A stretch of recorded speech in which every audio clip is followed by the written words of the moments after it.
Thank you very much.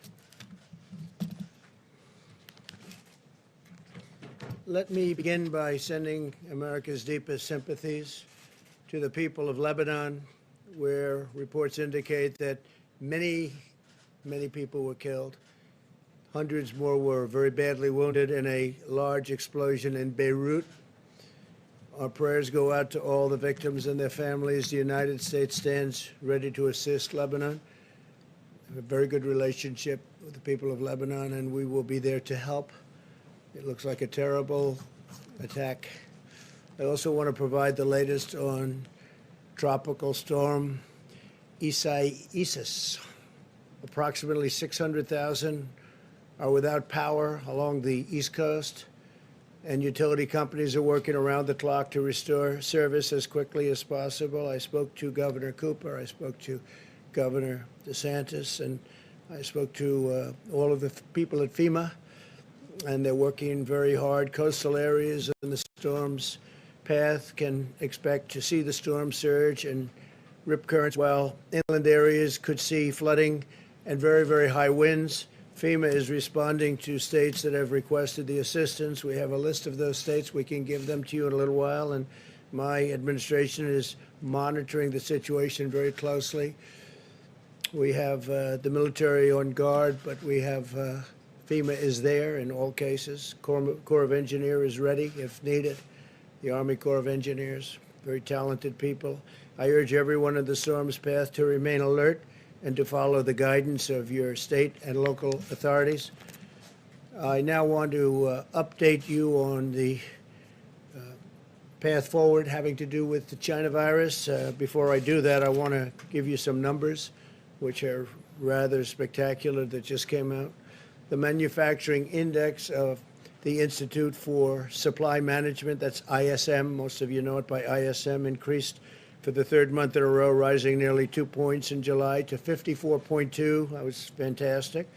The highest reading since March of 2019. This is remarkable considering the survey was conducted throughout July and showed significant improvement despite the Southwest, in particular, virus hotspots. The ISM measures, and it's a very strong measure, of new orders rose 5 points in July to 61.5, and its highest reading that would be since September of 2018. That's a big number. Since the April low, new orders are up over 34 points, which is the largest increase in the history of the ISM, dating back all the way to 1948. So 34 points, that's the largest since 1948. Similarly, the ISM's measure of production is up 35 points from its April low to a reading of 62.1, which is the largest three-month gain in over 70 years. That's some number. These were somewhat surprising, but I've been saying we're doing well, and those numbers are really spectacular. Automobile sales, likewise, are a key factor in the resurgence of manufacturing since the March low of 8.8 million units, with sales and all of the numbers that are going up stunningly.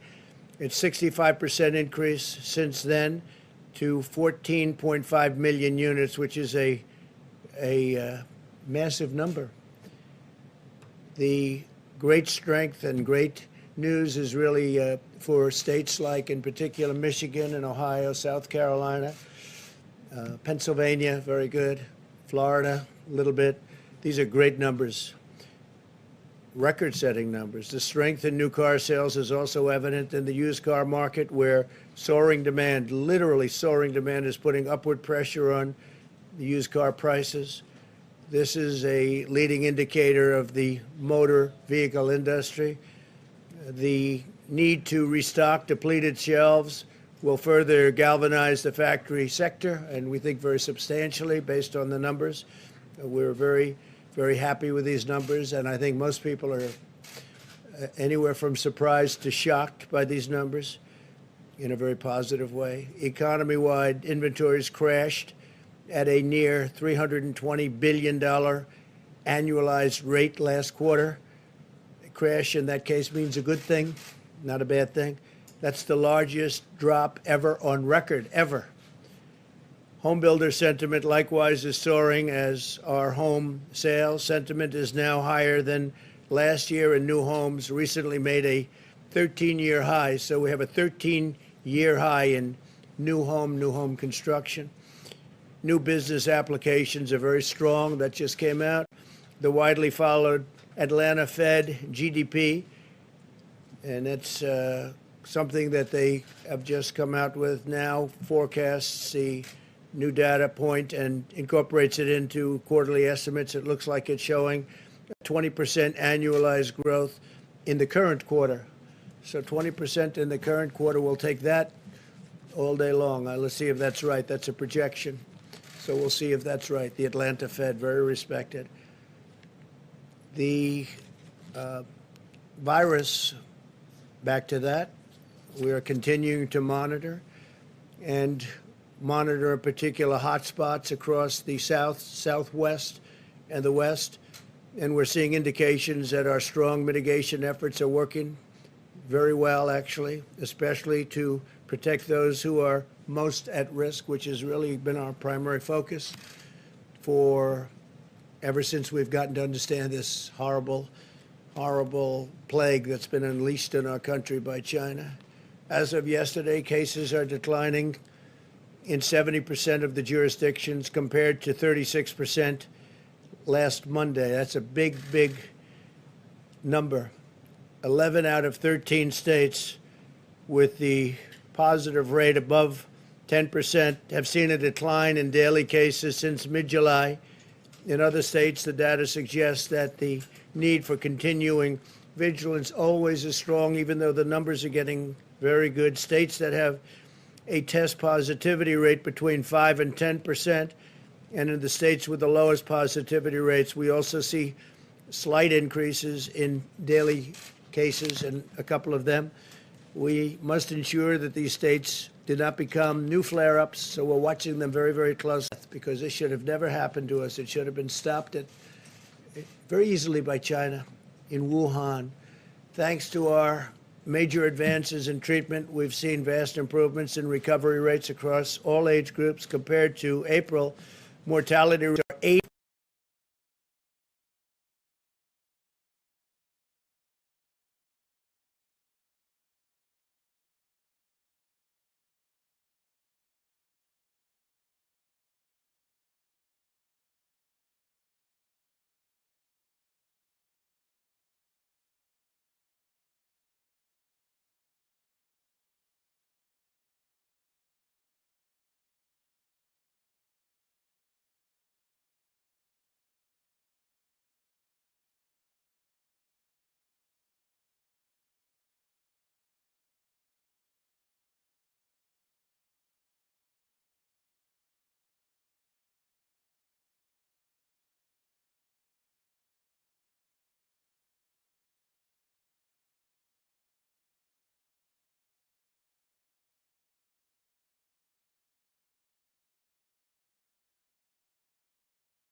from roughly 14,000 a week to nearly 1.7 million. So from 14,000 to 1.7 million per week in total.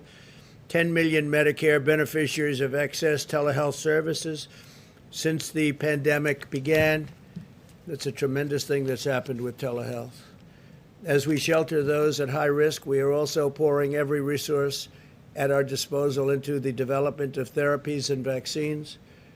2 vaccine candidates are currently in the final stage of clinical trials, with several more vaccine candidates entering phase 3 in the coming weeks. And you've read and seen what's happened today. Today's news was very exciting. Through Operation Warp Speed, we're also mass producing all of the most promising vaccine candidates, and we're determined to have a vaccine very quickly. We think we're going to have something very soon. We have great companies. These are among the greatest companies in the world. But right now, they don't like me so much because I'm forcing them to drop drug prices, prescription drug prices, very massively. Some of these companies are involved in that. Some of them aren't. We're having a tremendous you'll see a tremendous drop in price. We're using favored nations. We're using the rebates. We're using everything. So long I've heard about how wealthy the middlemen are. They call them the middlemen. And they are very wealthy. Nobody even knows who they are, but they're very wealthy people.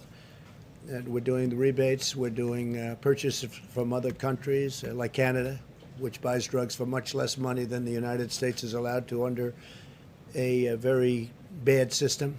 I don't call it archaic. I call it bad because it's meant really for drug companies to get higher prices.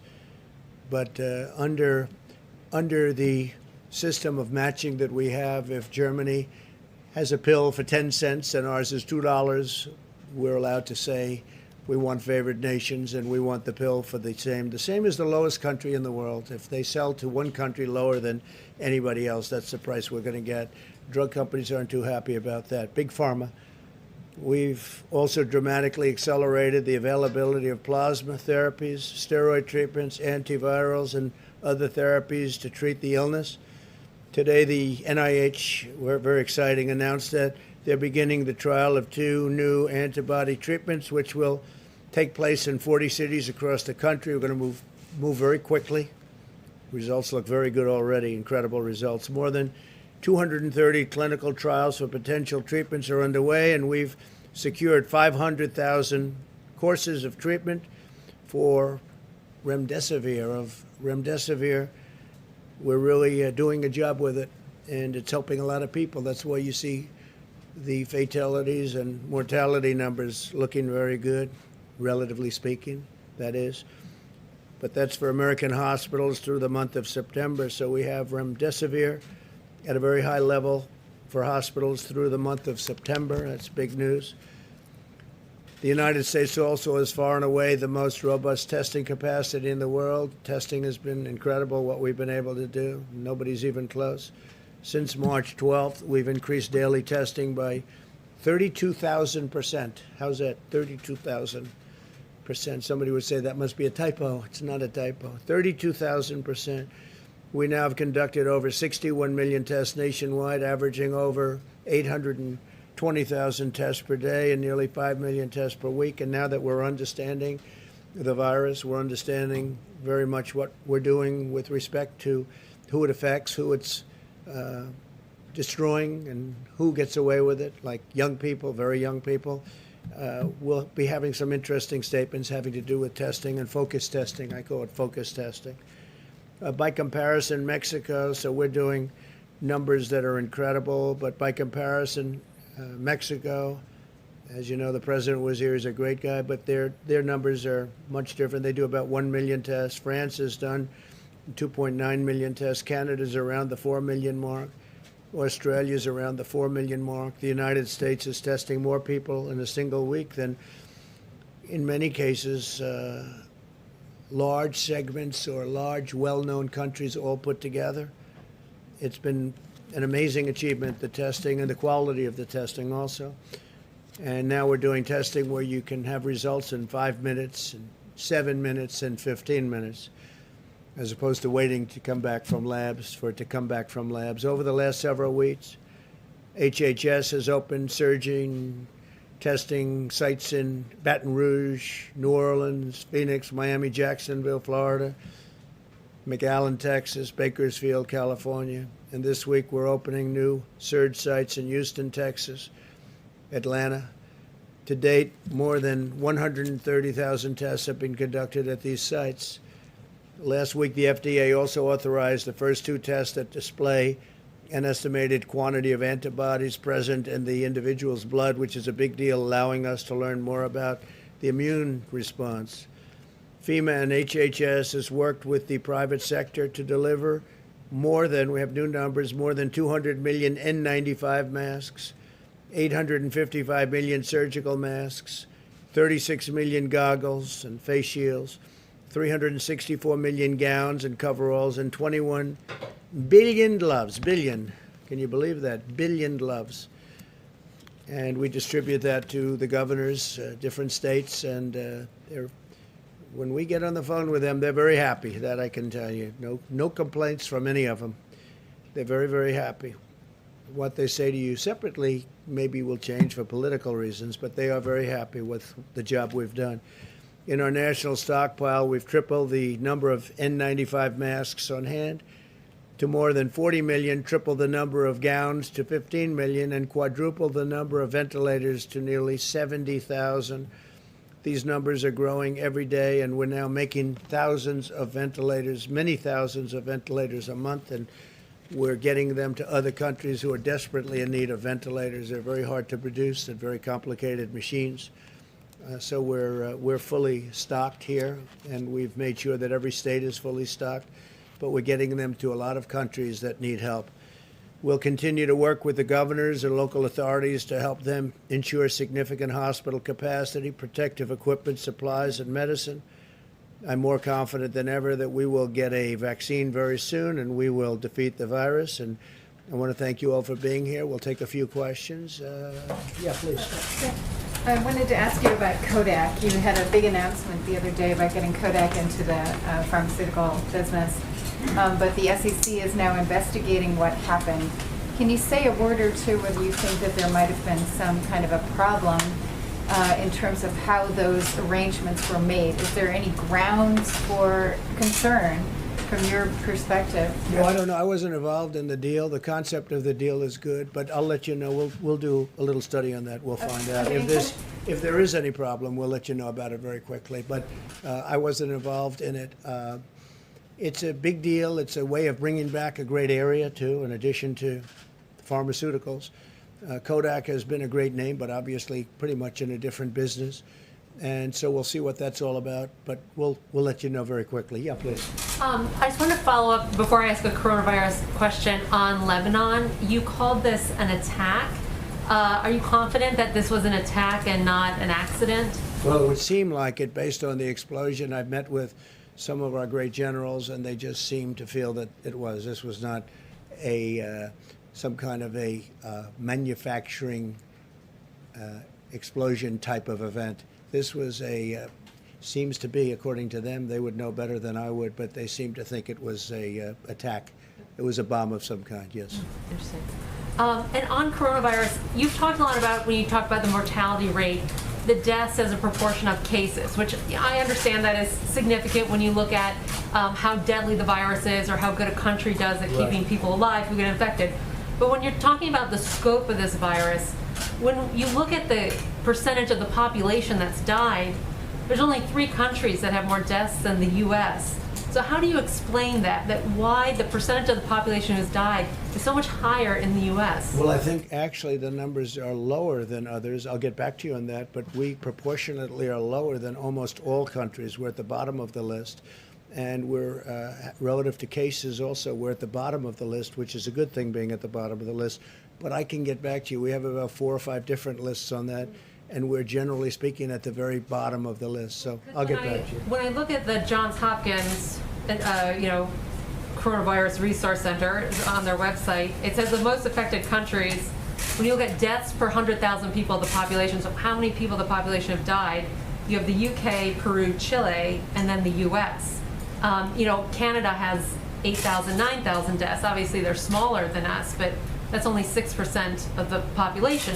That's 6% of our total cases. So why aren't the deaths so much higher in the U.S.? Well, a lot of our numbers were based on New York had a very tough time, as you know, New York, New Jersey, that area. And when you take them out, just as an example, take a look at Florida relative to New York.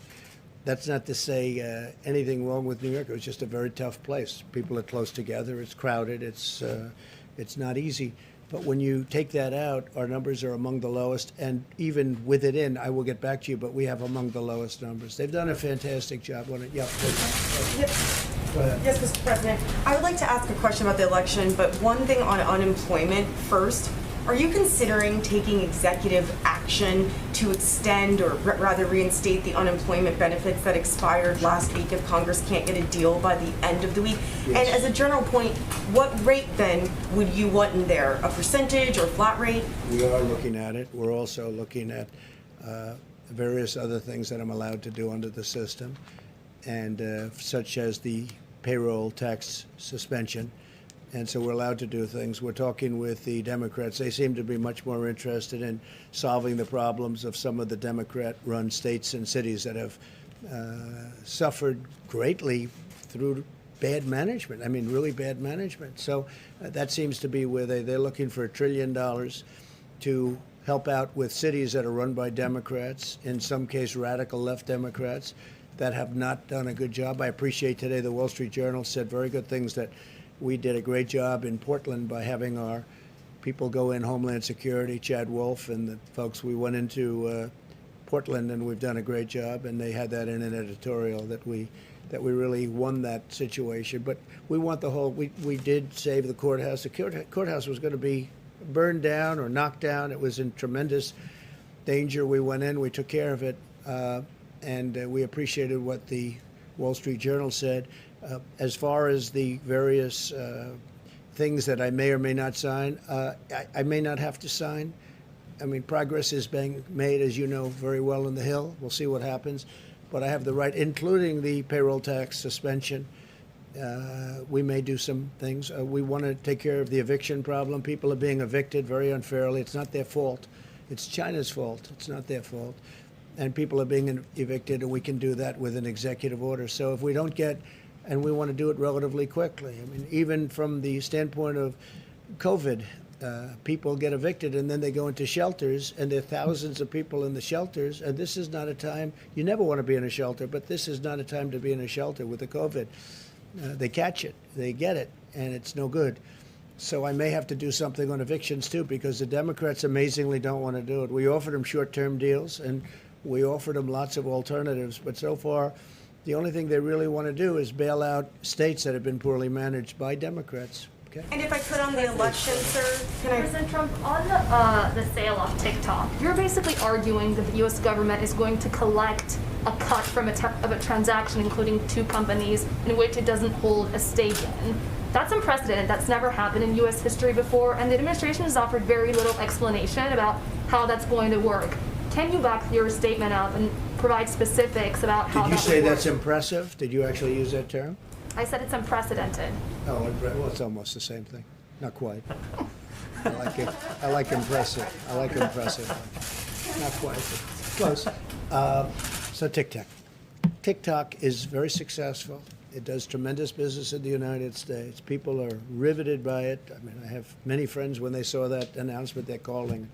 I think their kids love it. They don't, because they don't get to see their kids anymore. But they are. It's an amazing thing, whatever it may be. And I told Microsoft, and frankly others, if they want to do it, if they make a deal for TikTok, whether it's the 30% in the United States or the whole company, I say it's okay, but if you do that, we're really making it possible, because we're letting you operate here. So the United States Treasury would have to benefit also, not just the sellers. And I said, inform. Very simple. I mean, we have all the cards, because without us, you can't come into the United States. It's like if you're a landlord and you have a tenant, the tenant's business needs a rent. It needs a lease. And so what I said to them is, whatever the price is, a very big proportion of that price would have to go to the Treasury of the United States. And they understood that, and actually they agreed with me. I mean, I think they agreed with me very much. Yeah, please, in the back. Thank you, sir. So that deal may or may not happen. We've given them till September 15th or so, and we'll see if we can have it, and if they can be great security, meaning the obvious security. Microsoft would be a company that would be good in that respect, or approved in that respect at many levels, including working with the Department of Defense, and they're very high-level approvals. So it would be good, but there are other companies also. Yes, please. Thank you, sir. Have you or anyone in the administration reached out to other companies aside from Microsoft to see if they're interested? No, we've had other companies call us. Microsoft called me directly, and we've had other companies call. I don't know where they are. It sounds like Microsoft is along the way of doing something. I don't blame them. It'd be, it's a great company. It's really a great company. But we cannot take the security risks of any of those companies, including Huawei, which, as you know, we put a halt to. But we can't take the security risk. I think our attitude on China has changed greatly since the China virus hit us, I think it changed greatly. It hit the world, and it shouldn't have. They should have been able to stop it. So we feel differently. I just don't know. When you lose so many thousands of people, and ultimately it'll be millions of people around the world. It's a terrible thing that happened to the United States and Europe and the entire world. Really a terrible thing. Yes, please. Thank you, Mr. President. I have two quick questions, one on the virus and one on policing. On the virus, you said recently that there can be too much testing. Can you explain what the downside would be from testing too many Americans for the virus and why you haven't provided a date by which all Americans might have the same kind of testing that we have here at the White House? Well, we do more testing than anybody in the world, as I explained, and I don't mean just a little bit. If you look at India, they're at about 11 million, and we're at 61 million. And there comes a point when you want to focus your testing in a different way, and we'll be announcing some. What we've done is incredible with the testing. Not only the testing, not only the number of tests, but also very importantly the quality of the test and the machinery itself to do the testing. Nobody thought it would be possible to get a 5-minute and a 15-minute result. That's a very accurate result, and we do with Abbott. Abbott Laboratories has done a great job. Many of these companies have done an incredible job. So we're looking at that very strongly, and we're looking at doing something that if we do it, look, right now what the testing is doing is helpful, but we're spending massive amounts of money, and we want to have it channeled very accurately. We want to be able to help the most people we can. But we are testing at a level that no country in the world, and I've spoken to the leaders of the world, and they'll ask me about it, no country in the world thought it would be, it's even believable that we're able to test so much. 61 million versus, most countries don't even test. When they test? When somebody's feeling badly. If somebody's feeling badly, they're symptomatic, that's when they test. And that's a big difference. With us, we go around and looking, because if we find spots, we find hot spots. One problem is, from the standpoint of the media, we end up with far more cases than we would normally show. So it's, as I called it the other day, in a statement, I said it's called media gold. For the media, it's gold. But the truth is, we've done an incredible job in testing. Nobody in the world has done the job. Other leaders have told me the same thing. They can't believe we were able to do it. And we will continue, but we want to really be able to test very specifically the people that are in most danger, most in need. Please, Thank you, Mr. President. I wanted to ask you first about what you tweeted out earlier today in regards to Florida and your comfortableness as it relates to mail-in ballots for Florida. Okay, I'm glad you're asking. Why does that apply to Florida and it doesn't apply to mail-in balloting across the country? So Florida's got a great Republican governor, and it had a great Republican governor. It's got Ron DeSantis, Rick Scott, two great governors. And over a long period of time, they've been able to get the absentee ballots done extremely professionally. Florida is different from other states. I mean, in Nevada, where you have a governor, he said, let's just send out millions of ballots, and the post office cannot be prepared. I haven't spoken to the post office about it, but I don't know how they could possibly be prepared. Florida has been working on this for years, and they have a very good system of mail-in, and that would be absentee or even beyond absentee. So in the case of Florida, there aren't too many people that would qualify. They're so well-run. Florida's a very well-run state, low taxes, low everything. They've done a great job, really a great job. And the two governors, between the both of them, they've really got a great system of absentee ballots. And even in the case of mail-in ballots, the postal services are built up there. It takes a long time. When you look at the Carolyn Maloney election, I think and I'll give you the story, I think you have to do that election over. That election's no good. You have to take a look in New York. They have thousands of ballots. They don't know what happened to them. Is there fraud? It's a disaster. And that's only for a relatively small number of ballots. But I think they have to do the election in New York over. The Times wrote a big story about it yesterday, front page story. It's a disaster. It's a mess. And they have to do that. I think they have to do that election over. Nobody can know what the election result is. So in the case of Florida, they've done a great job. They've had tremendous success with it. But they've been doing this over many years, and they've made it really terrific. So for Florida, you can mail in your ballots. You don't have to go. In maybe a couple of other states, they've worked out a system. But this took years to do. This doesn't take weeks or months. In the case of Nevada, they're going to be voting in a matter of weeks, and you can't do that. I can't imagine the post office could do it. All of a sudden, they're supposed to be dealing in millions of ballots. But Florida's done a great job, and we have total confidence that if you mail in your ballot in Florida, it's going to matter. Thank you all very much. Thank you. Thank you very much. What about in other states? Would you encourage voters in other